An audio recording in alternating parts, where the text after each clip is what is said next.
These guys just found out. That's right. Our national debt just topped $22 trillion for the first time ever.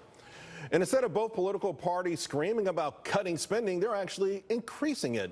Here now to debate Payne Capital Management President Ryan Payne and National Taxpayer Union Senior Fellow Mattie Duppler. Mattie, there was a time when this was sort of news. I mean, are we just so numb to it now we don't care?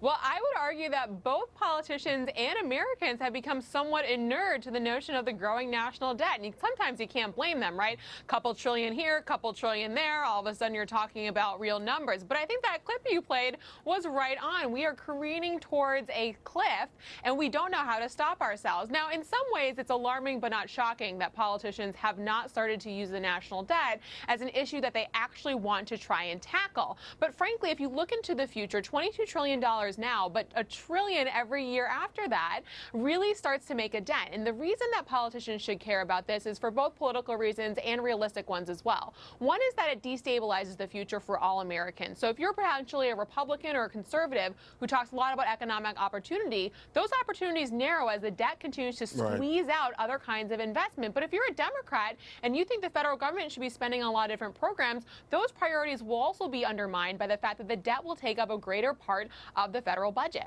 Well, in the Green New Deal, I mean, this $22 trillion probably be a drop in a bucket, Ryan. But, you know, to Mattie's point, there will be a time very soon when we're spending $1 trillion a year on the interest. And when Americans think about what that money could be used for other than that, then I think people start to get upset. Yeah, that's a good point, Charles. I think the big thing is we've been really lucky because, let's face it, interest rates have been extremely low. So our debt service hasn't been astronomical. But the reality of it is, you know, inflation's starting to go up, not astronomically here. Interest rates have already started to go up since the midsummer of 2016. So that at some point here, as interest rates rise, debt service goes up, and then it becomes a real big problem for the economy, almost an anchor. But it's not a problem yet, though, is it? We had a CPI number out today. It actually keeps going down. There's no signs of real classic inflation. And many people wonder in this Amazon era, Ryan, if we'd ever get this sort of 1970s, early 80s inflation, if that's even possible. And if not, maybe that emboldens politicians to keep spending more. I mean, sadly, yes, it probably does embolden politicians to keep spending more. But I think we have to think about is at some point that's going to slow the growth of the economy. And when you have global economies around the world that are starting to grow faster than the U.S., money's going to start to leave the U.S., which hence is going to raise interest rates. Mattie, you know, you always present it in a very logical way, but you're not running for election or re-election. How do we get folks who want to stay in Washington, D.C. forever, right?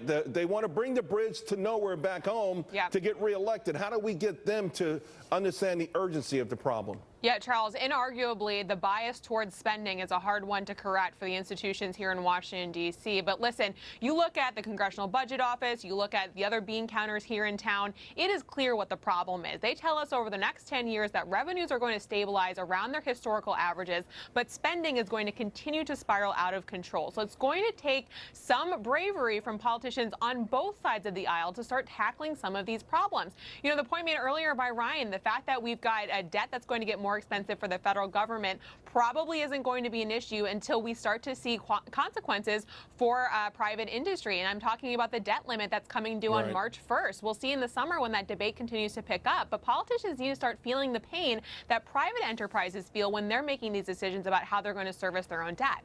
Mattie, Ryan, thank you both very much. Thanks, Charles. And the mainstream media calling the border compromise a huge loss for President Trump. Time to call out the huge hypocrisy. We report, you decide, next.